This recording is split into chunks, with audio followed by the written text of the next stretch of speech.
Imagine a utopian world. What does your world look like? My world is full of colors.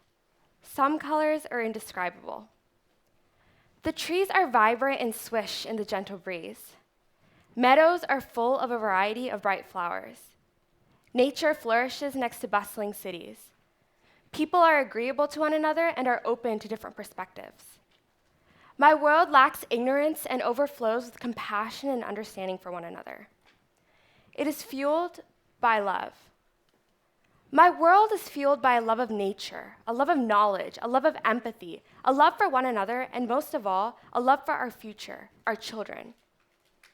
My world is a world where every child is born with potential and equal opportunity. Children are the future, and governments realize this. They invest more into the success and education of the future. It is not a world ripe with violence or greed, but one of peace and kindness. And it most definitely is a world where each and every child on the screen have no obstacles pertaining to their racial and/or ethnic backgrounds. While some of the attributes of my utopian world are seemingly unattainable, others should make us wonder. Why is it that the idea of every child being born with potential and equal opportunity only one of a dream world? What, you may ask? Isn't that already something of the present? We all have the same amount of opportunity at birth, right? No, they do not. We have a problem. Racial judgments are ruining children's lives. For simplicity, let us define racial judgments as judgments related to race and ethnicity. We live in a world where a child's future is almost set in stone the moment that they are conceived, a future that is primarily dependent on ethnicity. Our carelessness and our lack of awareness when making judgments is destructive to our children, our future. Yes, we have a huge problem, but we also have a great solution. Take a look at the group of children projected on the screen. What do you see? Do you see a diverse group of children eagerly waiting to answer? We've all determined that these children are adorable. How old do they look? They seem to be in preschool or are more likely kindergarten or first grade. Do you see anything else in this picture? Anything else at all? Have you made all your observations? Here are a few observations that most of you probably didn't make. Let's consider a hypothetical situation. This is more or less your typical preschool class. So let's say that James, the white boy in the first row, bites Lily's hand, the Japanese girl to the right of him, because she wouldn't give him her crayon. On average, the worst punishment James will get is a phone call home and a timeout. Fair enough, right? Okay, same situation. But let's have Daniel bite Lily's hand. Daniel is more likely to be suspended, if not expelled. In fact, Black males are 3 times more likely to be suspended than their white counterparts for the same misbehavior, a trend that holds for preschool as well as the rest of their educational careers. The idea of Black males being persecuted far more severely than their white counterparts is prevalent throughout the child's life. An example of this is seen in the school-to-prison pipeline, which states that male African Americans are more likely to go to prison straight from school. While the situation above is hypothetical, it's based off of a real-life incident. These racial judgments start in the very beginning, preschool. The Black girl in the picture, Katie, is facing consequences just as extreme, if not more extreme. According to a study conducted by Columbia University law professor Kimberly William Crenshaw, Black girls and other girls of color are facing a grave danger. While Black boys are only 3 times more likely to be suspended, Black girls are 6 times more prone to suspension than their white female classmates. In a Baltimore school, a school security officer claimed to be attacked by 3 Black girls.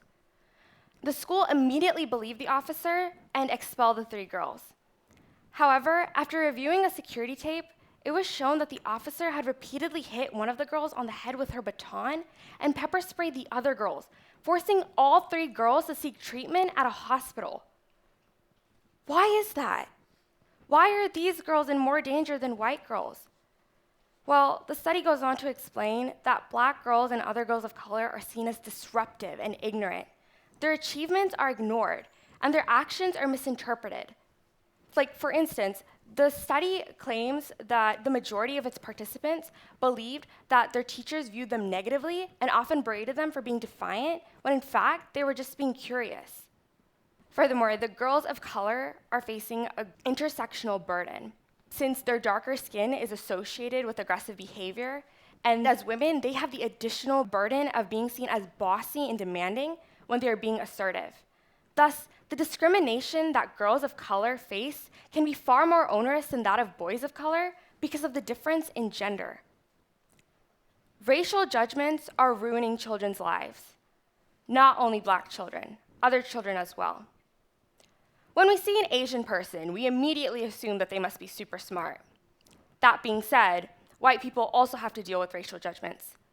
They are typically taken as more racist and more judgmental than any other race. Consider this picture of teens from different ethnic backgrounds speaking out against the racial judgments they combat.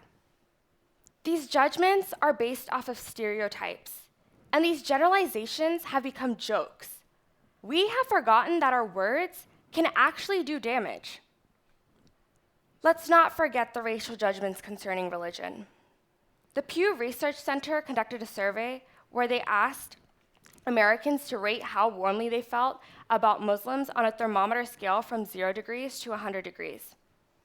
The average temperature was 40 degrees, significantly cooler than that of the rest of the 7 religious groups that were also surveyed. This is because, 1, they base their judgment off of a small percentage of extremist Muslims, and 2, they're ignorant to what the religion actually stands for. This is a problem I myself face as a young Muslim woman. Racial judgments are the reason why I, a 16-year-old girl, am pulled aside during airport security. While I understand that it's for my own safety, it's tiring and concerning that the people around me may be afraid of me or hate me because of a piece of clothing, my hijab, on my head.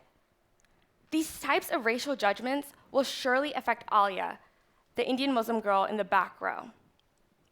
I, like the majority of Muslims, as well as the majority of the world, absolutely abhor terrorists.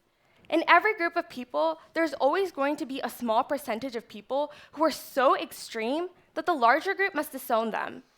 But no matter how we try to separate ourselves from these criminals, our physical similarities are too much for people to overcome. Simply because we share the same color of skin or piece of clothing with these terrorists, we become targets of the same racial judgments. In our nation, many of us hold ideals that race shouldn't matter, that most of us have overcome almost all racial barriers and problems caused by race. Our statement is a half-truth.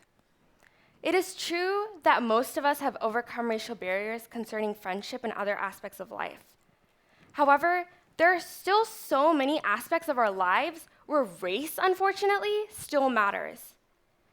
In many cases, our racial backgrounds determine the level of educational opportunity we have, the types of lives we will lead, and the way we are perceived by society. We shouldn't always ignore race. Sometimes knowing a person's beliefs or race can help you become more respectful towards that person. It can broaden your horizons and help you form judgments that aren't biased and or ignorant.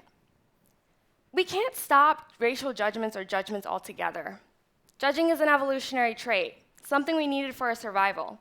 Simple judgments like knowing when to cross the street or knowing not to go into a dark alleyway at night are essential for human life, which is why stopping racial judgments is nearly impossible and detrimental to our species. Here's what we can do. We can become aware of our racial judgments. Our awareness will make us think twice about our judgments.